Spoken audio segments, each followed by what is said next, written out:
Hoje é quarta-feira, e quarta-feira é dia de Conversa de Cerca podcast, aqui no Notícias Agrícolas, e hoje uma edição quase que comemorativa. Eu já tive o privilégio de contar a história pessoal e profissional do meu convidado de hoje, mas online, né? Eu estava nos estúdios do Notícias Agrícolas, ele estava longe de mim, mas hoje tenho o privilégio de recebê-lo pela segunda vez aqui, mas presencialmente, Marcelo Prado.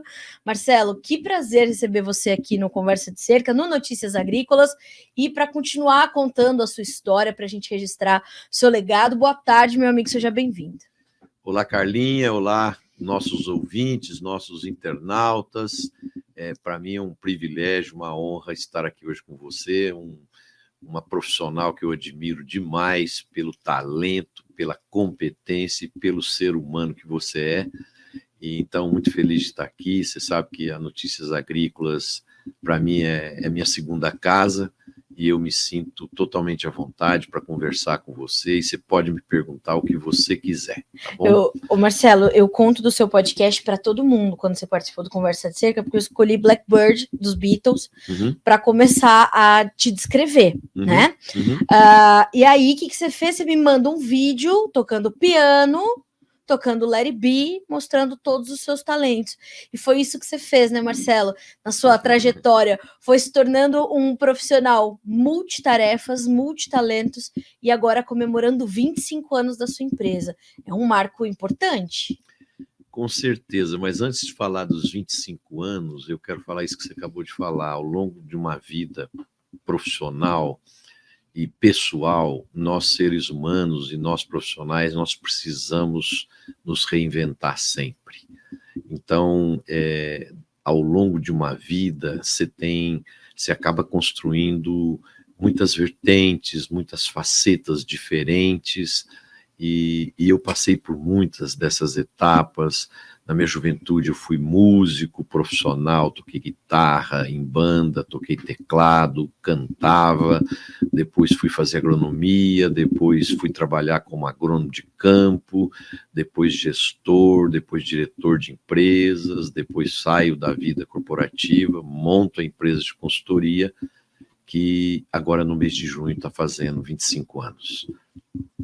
Marcelo, como é que você se encontrou como um executivo, como um consultor?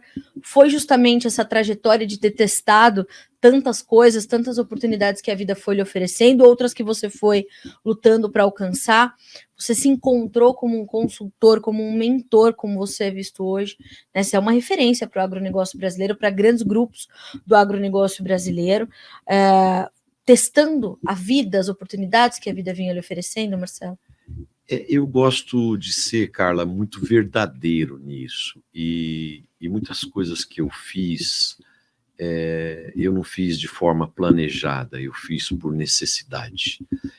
Eu sou um baby boomer, né, de uma geração, eu fui educado pelos meus pais para fazer o que é necessário ser feito e o que é preciso ser feito. Hoje as gerações são diferentes, as pessoas buscam muito felicidade, realização, e eu também busco isso, todo mundo deveria buscar isso, mas muitas vezes é necessário que você faça o que tem que ser feito. Então, quando eu decidi fazer agronomia, eu tive uma resistência do meu médico, porque eu tinha já um problema sério na visão, e ele entendia que seria muito difícil eu fazer agronomia por causa da limitação visual. Mas era o meu sonho, eu era filho de fazendeiros, neto de fazendeiros por parte de pai e mãe, então o agro estava na minha vida, na minha infância, na minha genética, e mesmo assim, desaconselhado para fazer agronomia, eu fui fazer agronomia, tive muitas dificuldades, mas consegui, com o apoio dos professores, dos alunos, driblar essas dificuldades. Depois comecei a trabalhar como agrônomo, tive momentos difíceis também, mas consegui me tornar um agrônomo muito respeitado, e com isso me abriu portas para mim começar a crescer na carreira também de gestor, de líder, de diretor, e a partir disso eu tive um crescimento profissional muito grande, até chegar a ser CEO de uma grande empresa, que na época chegou a ser a segunda maior empresa agrícola do Brasil. Sim. Aí, em 99, eu perco meu emprego, porque existia, na época, o agro não vinha bem, as margens estavam muito apertadas, e chegou um novo presidente para o grupo que eu trabalhava, e ele quis fazer uma reestruturação e enxugar um pouco a máquina, e nesse período eu perco meu emprego. E quando eu perdi meu emprego, uma coisa que eu tinha convicto comigo, que eu não queria mais ser executivo, eu queria tentar algo novo, fazer algo diferente. Mas se você me perguntar assim, mas você planejou, você pensou, isso estava já maduro? Não. Eu comecei a pensar o que eu poderia fazer, e aí veio a ideia de criar a M Prado. Na época, como executivo, nós tivemos consultorias internacionais, consultorias brasileiras de altíssimo nível, e eu aprendi a ver como que as pessoas faziam, como que eles trabalhavam, e aquilo serviu para mim de uma certa referência. Mas se você me perguntar se está pronto, se estava preparado, você sabia o que o consultor tem que fazer, o que ele tem que evitar, o que ele... eu não tinha, e nós montamos a consultoria e fomos à luta. No começo foi muito difícil, porque santo da casa não faz milagre, então na nossa cidade, na nossa região, as pessoas falavam para nós assim, primeiro vai fazer isso para terceiros, para depois vir aqui fazer para nós, porque eu não quero ser cobaia. Então a gente foi à luta, o começo foi muito difícil. Agora, uma coisa que foi muito importante foi quando um dia nós vimos uma reportagem que mostrava que, na revista Veja, que o Brasil que crescia ele estava no interior. E naquele momento nós vimos a grande oportunidade que nós tínhamos nas mãos, porque nós somos do interior, nós temos sotaque caipira, a gente conhece o agro, e quem fazia consultoria no agro eram profissionais, consultores das grandes cidades, que não tinham experiência no interior, não sabia falar a linguagem do agro, e isso acabou sendo um grande diferencial. Nós vivemos, eu diria que de 99 a 2012, 2013, anos memoráveis de consultoria, porque éramos nós e a Marquestrate de Ribeirão Preto, as duas empresas principais desse setor, e praticamente o bolo de consultoria que existia na época era dividido por essas duas empresas, e mais uma meia dúzia de consultores independentes que trabalhavam como consultores. Só que, à medida que o agro começou a crescer, desenvolver, gerar resultados, se tornar pop, se tornar tech, se tornar tudo, todo mundo descobriu o agro e todo mundo quis vir para o agro para poder fazer consultoria. Então, eu diria que de 2015 para cá, o mercado de consultoria é um mercado muito competitivo, muito duro, todas as consultorias disputam esse mercado, mas a gente aprendeu a conviver com isso, porque uma coisa que eu acredito muito, a concorrência acirrada te faz ser melhor, te faz você evoluir, aprender. Então, essa concorrência que existe hoje, ele acaba sendo muito, muito boa para nós.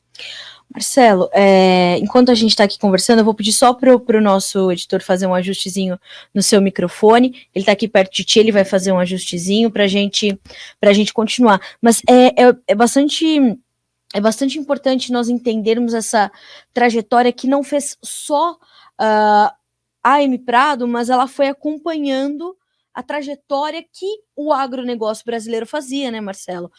Vocês foram encontrando essas vulnerabilidades, talvez, do setor para tentar otimizar as atividades, para encontrar esses espaços com essas, né, como você falou, era um bolo dividido em duas consultorias, hoje já gigantes no setor, a Marca Strat e a M Prado, esses consultores independentes, e vocês conseguiram enxergar ali no setor um potencial que não tinha, né, como você falou, esse agro que é tudo hoje, ainda não tinha esse reconhecimento de outras esferas da sociedade, né, Marcelo? Exatamente. Eu acho que aqui foi o grande pulo do gato, porque nós acreditamos em consultoria de gestão numa época que ninguém fazia consultoria de gestão no agro.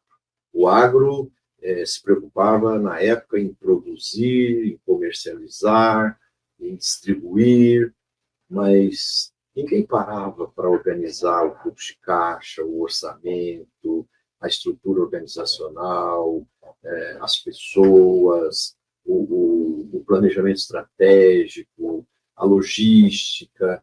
Então, isso era uma coisa que saía naturalmente, mas sem muita ciência, sem metodologia, sem processos. Sim. Né? E então, o que aconteceu? Foi muito interessante, porque nós, quando começamos a fazer isso era um terreno bruto, existia, e nós resolvemos a trilhar, e ele funcionou legal. E isso faz parte da sua personalidade, né, Marcelo? Essa coragem de encarar esses novos desafios, esses caminhos que poucas pessoas estavam trilhando e que não se sabia exatamente o destino que ia alcançar. Faz parte, portanto, desse seu legado, essa coragem de testar esses novos caminhos, né, Marcelo?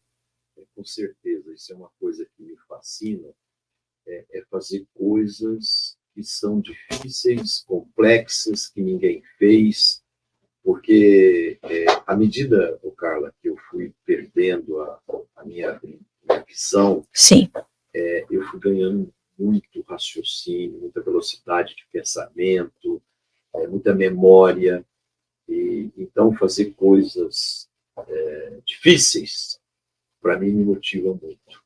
E isso, eu me lembro de uma entrevista do Ayrton Senna, que ele dizia que adorava correr em autódromos, que ele tinha que passar 1 milímetro de distância do muro de proteção a 300 por hora. Né?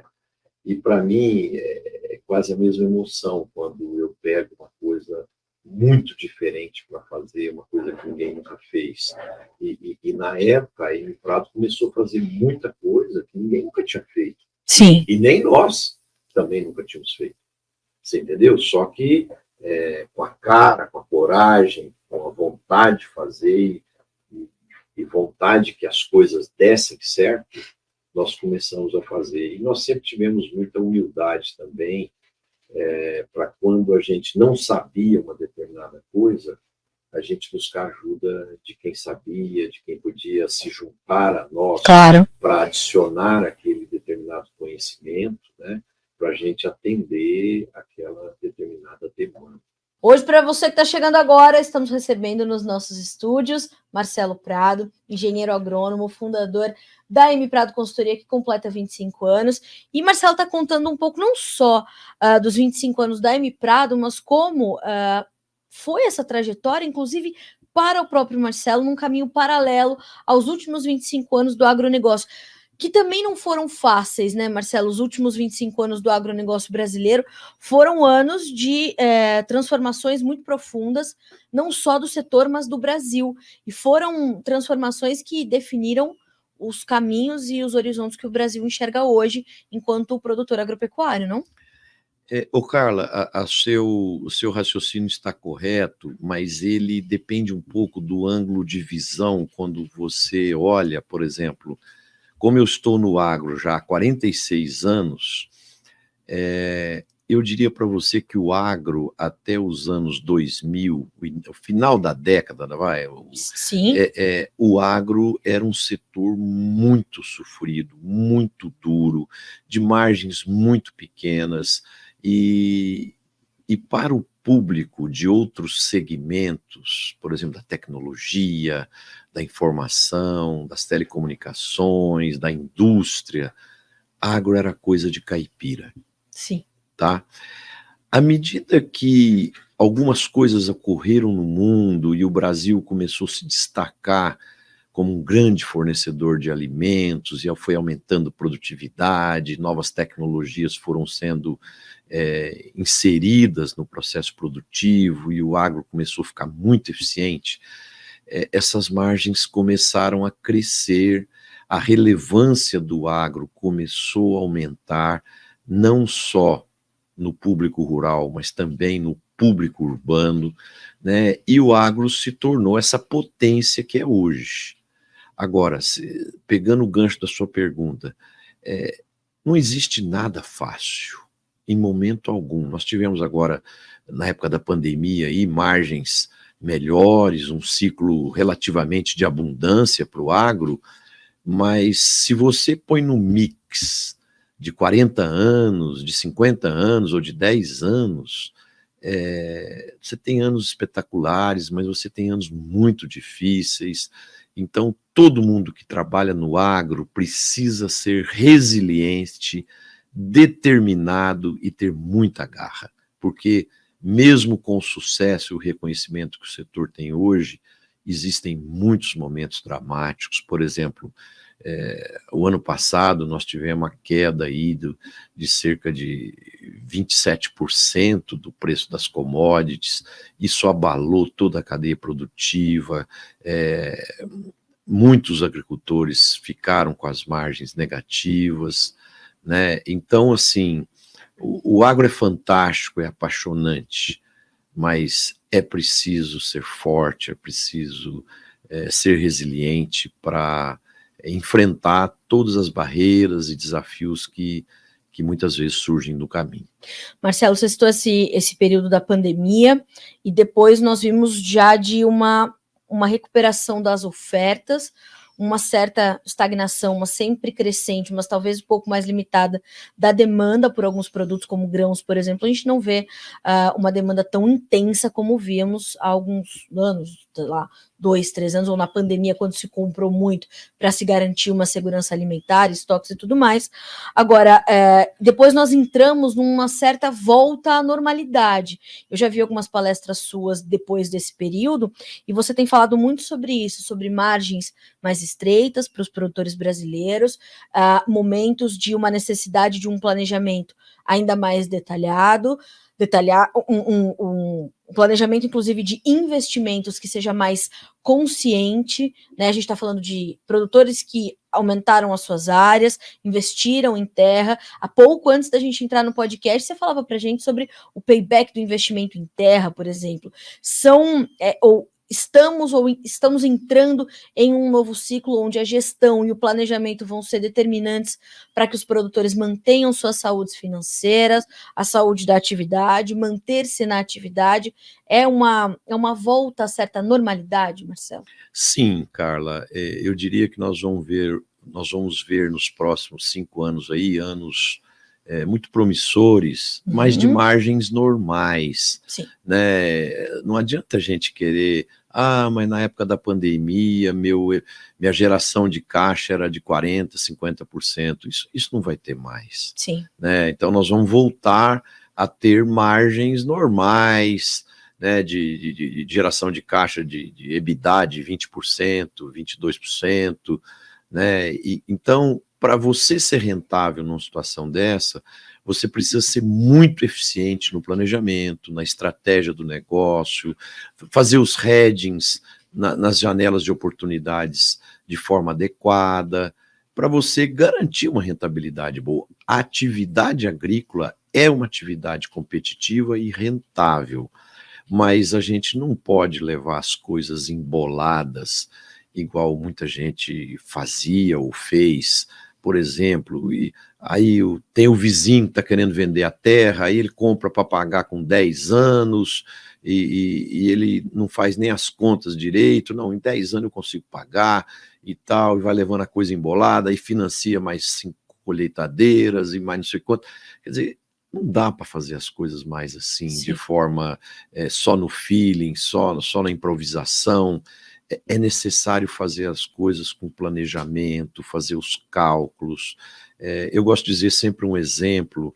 Há 50 anos atrás, a gente andava de avião, e eu andei de avião muitas vezes, em aviões pequenos, que você fazia um voo visual, né? Então, por exemplo, se entrasse um mau tempo, você não conseguia achar onde estava o aeroporto para você pousar, era totalmente visual. Hoje, nós estamos aqui em Campinas, nós vamos decolar de Campinas, vamos para o Rio de Janeiro, e vamos dizer que estivesse chovendo muito, a gente conseguiria ir até o Rio de Janeiro, pousar com segurança, sem ver 1 centímetro na frente do nariz. Agora, por que um piloto consegue fazer isso?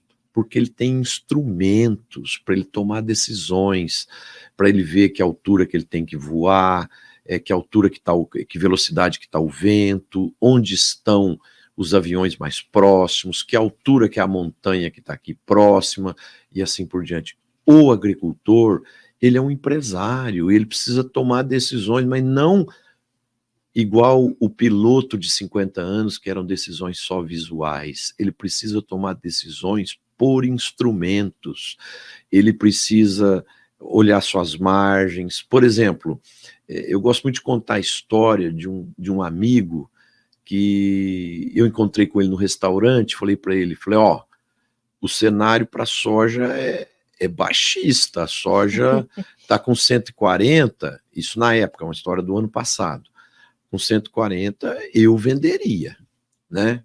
Aí ele conversou comigo, tal. Depois de uns 3 meses eu encontrei com ele. Ele falou: aquele papo nosso foi muito bom, sou muito grato, porque eu liguei para o meu financeiro e perguntei para ele qual o meu EBITDA, ou a minha geração de caixa, que se eu vender a 140. Aí o financeiro falou para ele: 48%. Ele falou: gente, mas uma geração de caixa de 48% é gigantesca. Vende essa soja. Aí ele pediu para o financeiro: pesquisa aí para mim nas empresas de capital aberto, a Unilever, a Bayer, qual dessas aí que tem um EBITDA de 48%? Aí o moço pesquisou lá, ninguém tem. Ninguém tem, talvez só o Pablo Escobar, na época do auge do negócio dele lá na Colômbia, que pudesse ter um EBITDA desse, né? Então aí ele vendeu. E os amigos: nossa, você é doido, a soja vai para 180 e tal, né? Só que a soja veio para 100. Sim. Né? Então, os instrumentos de gestão, de tomada de decisão, eles são importantes para isso, para você falar assim: peraí, hoje eu tenho a oportunidade de vender a soja para trading por 130. Sim. Isso me dá qual margem, qual lucratividade, qual EBITDA? Poxa, se te dá uma margem interessante, por que você vai ficar naquele papo furado com os amigos lá no final do dia da cerveja? Ah, porque vai para 150, porque vai para 200, não interessa. Se você tem uma margem muito interessante, por que não fazer, por que não garantir a sua rentabilidade ao invés de ficar especulando, né? E gastando para segurar a soja, né, Marcelo? Gastando para mantê-la armazenada. Sim, e outra, e o custo financeiro, né? Porque ele gasta o custo do armazém, Sim. Mas ele tem o custo de carregamento daquele estoque, porque Sim. se ele tivesse vendido ela no mês anterior, por exemplo, aquele dinheiro já estava lá no CDI do banco, gerando 1% de juro ao mês, né? Então, os instrumentos de gestão, eles estão aí para ajudar o empresário rural a tomar boas decisões. Isso é muito importante, porque diariamente a gente recebe aqui, né, Marcelo? Eu vendo a minha soja, eu vendo meu milho, eu vendo meu café. Essas respostas são tão particulares, né, Marcelo? Hoje nós temos diversos tipos de gestão, diversos tipos, portanto, de resultados, e um Brasil muito plural. Então, o importante é que cada produtor conheça os seus resultados, conheça os seus custos, conheça os seus investimentos, e mais do que isso, entenda essas suas margens para poder tomar essas decisões. São particulares, mas ele precisa estar atento também a esse horizonte mais amplo dos negócios, né? Justamente utilizando essas ferramentas, esses mecanismos que estão disponíveis hoje aos montes, né, Marcelo? Isso é fundamental. E, por exemplo, se você olhar alguns números do agro, por exemplo, 52% do valor bruto da produção brasileira é feito por 25 mil propriedades agrícolas, que representa 0,5% do número de propriedades agrícolas, porque nós temos 5,07 milhões de propriedades agrícolas, pelo menos essa é a última estatística que a gente tem, né? Só que 2,5 milhões de propriedades agrícolas, ou seja, 50% delas, o seu líder, o seu proprietário, não consegue fazer 2 salários mínimos de renda por mês. Então, por exemplo, quando você olha o agro como um todo, o agro brasileiro ainda é um mosaico de super eficiência, competência e profissionalismo, e ao mesmo tempo uma parte do agro muito significativa, principalmente os pequenos proprietários, as propriedades familiares, tal, que não têm acesso, às vezes, à tecnologia de última geração, assistência técnica, eles têm uma vida muito modesta, muito sofrida, porque não consegue gerar renda. Sim. Marcelo, nesses 25 anos de M Prado, o quanto você viu mudar o comportamento desses produtores? Eles enquanto produtores rurais ou enquanto grupos agrícolas, os profissionais do campo, os profissionais do agro, quanto o comportamento deles mudou nesses 25 anos? De M Prado, fora sua trajetória de quase 50 anos no agro, né, Marcelo? A gente tem visto nesses 25 anos de M Prado uma evolução muito grande na sensibilização para que eles se tornem verdadeiramente empresários do agronegócio. Porque eu diria que quando nós começamos, a gente via um percentual altíssimo de produtores rurais que se preocupavam apenas com a produção, com a mistura dos herbicidas, com a escolha da semente, com a tipo de plantadeira que vai ser utilizada, qual o trator mais adequado e todos esses aspectos do processo operacional de produção. De um tempo para cá, a consciência começou a crescer muito forte e eles começaram a entender que a agricultura é uma atividade empresarial que tem que ser gerida de forma profissional. É necessário ter planejamento, é necessário ter estratégia, gestão, controles financeiros, cuidar das pessoas, capacitar as pessoas e ter um bom planejamento comercial. Então, à medida que isso foi crescendo, os resultados começaram a aparecer, né? Porque imagina uma caixa d'água que você coloca um cano de 3 polegadas colocando água lá dentro, a caixa vai enchendo, né? Sim. E só que a caixa de muitos agricultores estava furada, né? Então entrava receita, mas tinha muito vazamento, né? Vazamento por não ter uma boa gestão das pessoas, aí tinha problema trabalhista, problema tributário, problema fiscal, erros na tomada de decisão, erros no planejamento do processo de produção. Muitas vezes as escolhas dos insumos é baseada por relacionamento e não por eficiência dos produtos, né? Então, muitos erros básicos no passado eram cometidos, então isso melhorou muito. Mas existe ainda, Carla, e os demais espectadores que estão nos assistindo e que irão nos assistir, existe um caminho enorme de evolução na gestão, porque eu vou te dar um exemplo. Se você pegar os 15 maiores eventos de agronegócio do Brasil e classificar os assuntos que são abordados nos eventos em assuntos tecnológicos, crédito rural, ambiental, seguros, e logística, gestão, a última vez que eu fiz esse cálculo, gestão era só 3%. Só 3%? Só 3%. Caramba. Então, o seguinte, é um assunto que passa despercebido ainda. E nós precisamos começar a pôr a gestão na nossa vida, né? A gestão do controle financeiro, igual a gente gerencia a nossa casa, a gente tem que ter controle das despesas, da família, e na empresa agrícola é a mesma coisa, tem que ter os controles, nós podemos gastar até tanto, nós podemos investir até tanto.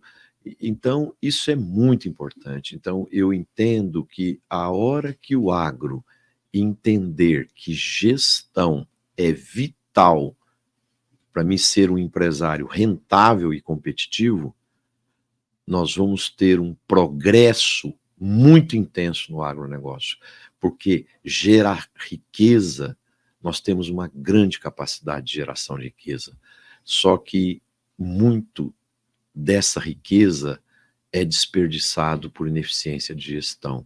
Então ela evapora, é uma riqueza que é volátil, que some, e muitas vezes o empresário não percebe. Sim.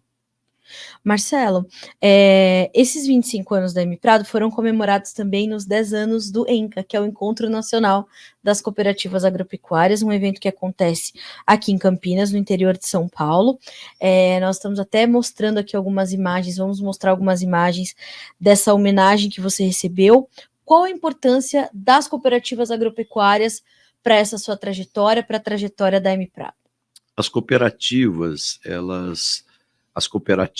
os distribuidores e os agricultores sempre formaram um tripé muito importante nos trabalhos da M-Prado, porque foram esses 3 segmentos que mais nos prestigiaram, além de algumas indústrias também, sim, de defensivos agrícolas e sementes, que também sempre foram muito importantes nessa história aí de 25 anos. Então, nós entendemos lá no começo da M-Prado que a segmentação é muito importante, porque, por exemplo, as cooperativas, eles não querem interagir com consultores que vão lá dar exemplo do distribuidor ou do agricultor. Eles querem gente que conheça a cooperativa e dê exemplos de cooperativa e que use a terminologia das cooperativas, para que eles fiquem com a sensação, pô, esse consultor aí é um dos nossos. Isso é como se fosse uma religião, né? Então você tem uma determinada religião, você vai conversar com a pessoa começa a contar histórias e coisas ligadas àquela determinada religião que você acredita, que você reza, que você admira e tal, né? Então, a segmentação, ela é muito importante para isso, porque você coloca profissionais especializados para criar vínculos de comunicação, de interação, e para criar esse espírito, esse é um dos nossos. Então, quando nós percebemos isso lá atrás, a Luciana Martins, que se tornou nossa sócia, ela assumiu a liderança dessa área de consultorias nas cooperativas, uhum, né? E a Luciana é muito carismática, muito dinâmica, muito empreendedora, e ela tem muita facilidade de fazer amizade com os diretores das cooperativas, com os funcionários, com as esposas, com os maridos e etc. Então, rapidamente a M-Prado se tornou parte da vida dessas cooperativas. Por exemplo, nesses 25 anos, nós já trabalhamos mais de 400 cooperativas agropecuárias pelo Brasil todo. E e não foram trabalhos superficiais, foram trabalhos de profundidade, de geração de intimidade, de amizade, né?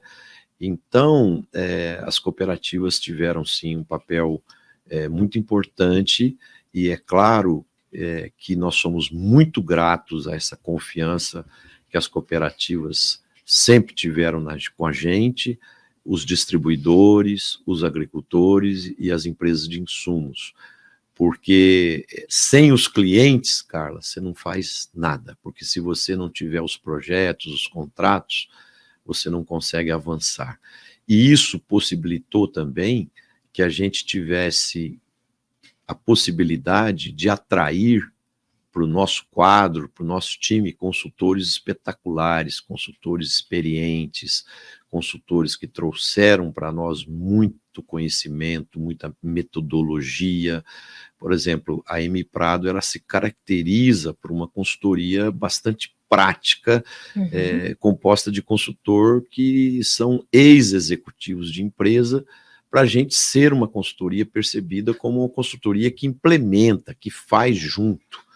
Né? E então isso foi muito importante. Então eu sou muito grato a toda a nossa equipe de consultores, né? Aqueles que estão conosco, aqueles que já foram nossos funcionários, parceiros ou sócios, e também o nosso time de funcionários, né, que tem um papel importantíssimo, e nós temos uma alegria no trabalho muito bacana.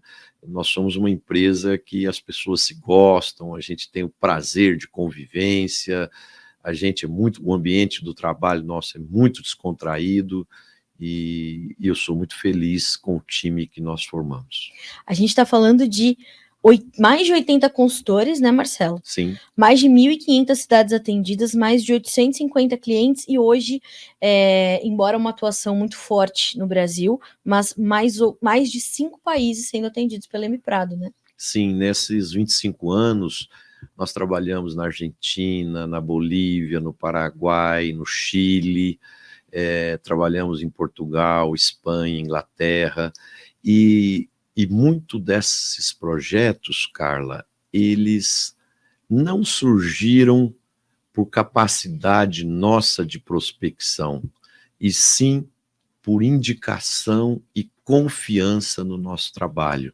Tipo, igual aquela história do médico que curou a sua gastrite, e aí você pega e indica para sua amiga, para sua cunhada, para sua prima, e de repente um punhado de pessoas do seu relacionamento começam a ser pacientes daquele determinado médico.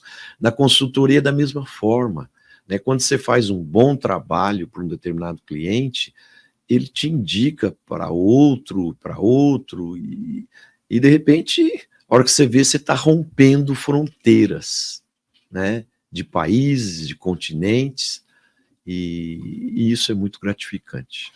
Marcelo, você começou a nossa conversa aqui dizendo o quanto você, né, me admira e tudo mais. Agora veja você, né, Marcelo Prado?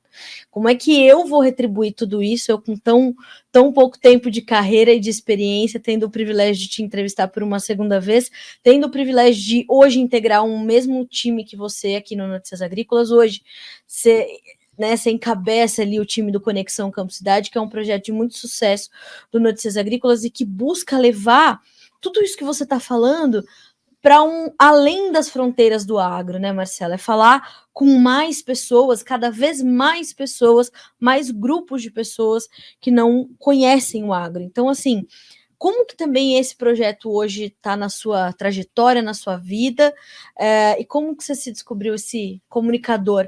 Você nasceu comunicando, né, Marcelo?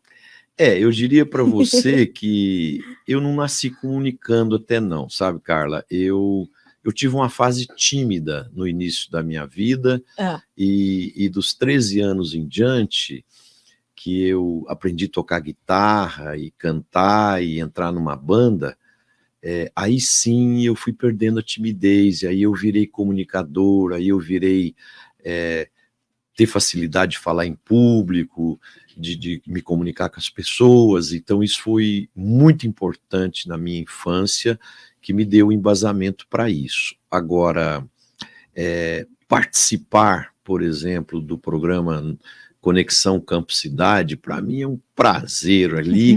Eu vou ali para me divertir, porque primeiro a gente encontra pessoas muito talentosas no time da bancada ali, o Roberto Rodrigues, o Tejon, o Antônio, a Letícia e mais alguns convidados que a gente leva lá, o Paulo Herman, o Ivan Vedequim e vários outros colegas que estão sempre lá conosco.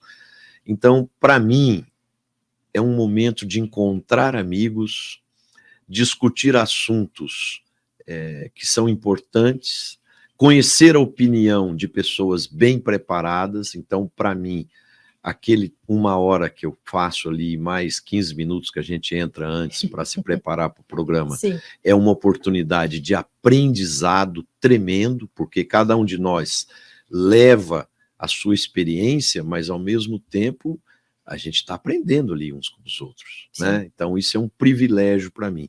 Agora, o que é mais apaixonante é o que acontece com a gente. Por exemplo, eu estava lá agora no Encontro Nacional das Cooperativas e o presidente de uma cooperativa, eu estava conversando com o Antônio da Luz, que vai fazer a palestra agora de fechamento, e ele veio cumprimentar a gente, aí ele falou, poxa, eu assisto o programa de vocês toda semana, sou fã e gosto demais do programa. Quer dizer, então, para a gente que chega uma fase da vida de maturidade profissional e pessoal, o que você mais precisa é ouvir esse tipo de coisa, né? É muito gratificante você encontrar alguém que fala que adora ouvir a gente e participar. Então, para mim, foi e tem sido um privilégio, e sou muito grato ao site Notícias Agrícolas, que nos deu essa oportunidade. Eu me lembro muito bem que a minha esposa,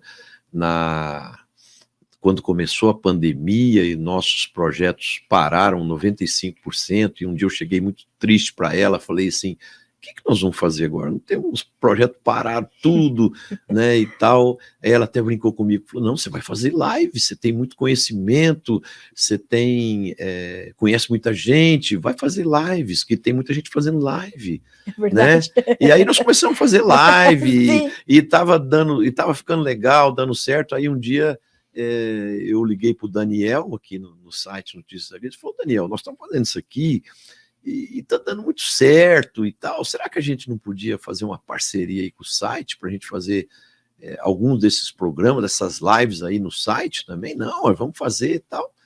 E aí nasceu os 2 programas, né, o Conexão Campo Cidade e o Líderes do Agro, que estão aí até hoje e que me dão muito prazer em fazer e que já me gerou a oportunidade de fazer muitas novas amizades.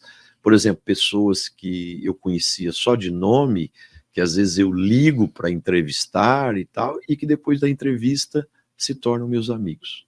E aí, né, Marcelo, as vidas das pessoas que cruzam com a sua, elas são sempre agraciadas. Nós somos muito gratos de ter você no nosso time, na nossa família. Você falou que aqui é a sua segunda casa. É mesmo. Conte sempre conosco, estamos aqui sempre para você, por você, para sua amada Camila. Sua esposa é, né, também parte da nossa equipe, sempre muito carinhosa conosco.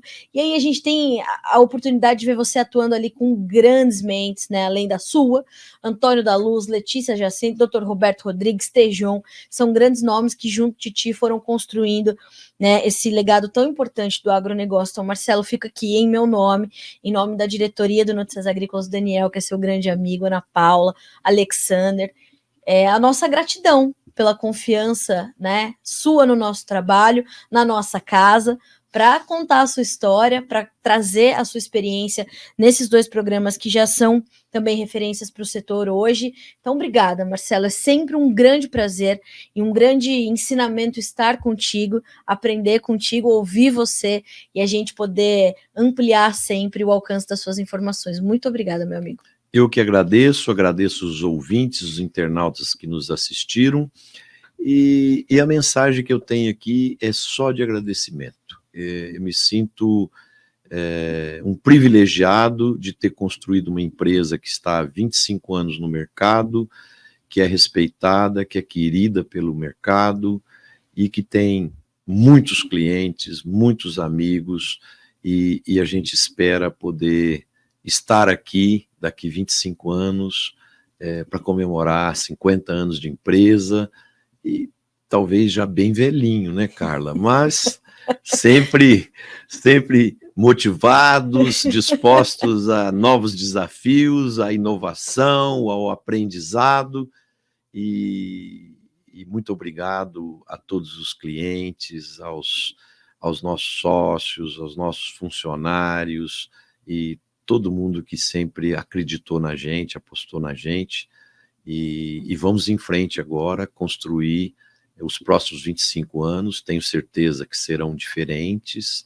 será necessário a reinvenção de muitas coisas, mas estamos prontos, felizes, motivados para buscar esses desafios. Obrigado a todos, um abraço. Obrigada, Marcelo. Senhoras e senhores, Marcelo Prado e todo o seu legado, né? E já motivado, Marcelo deixou bastante claro. Pode ser que estejamos aqui realmente velhinhos, contando os próximos 25 anos, mas que juntos nós possamos, então, continuar a registrá-los. O Conversa de Cerca vai ficando por aqui. A você que está chegando agora pode rever esse episódio em qualquer uma das nossas plataformas, ou pelo noticiasagricolas.com.br, ou pelo nosso canal no YouTube, ou acessar este episódio em todas as plataformas de áudio, onde ele também está disponível. A gente volta quarta-feira que vem. Até a próxima.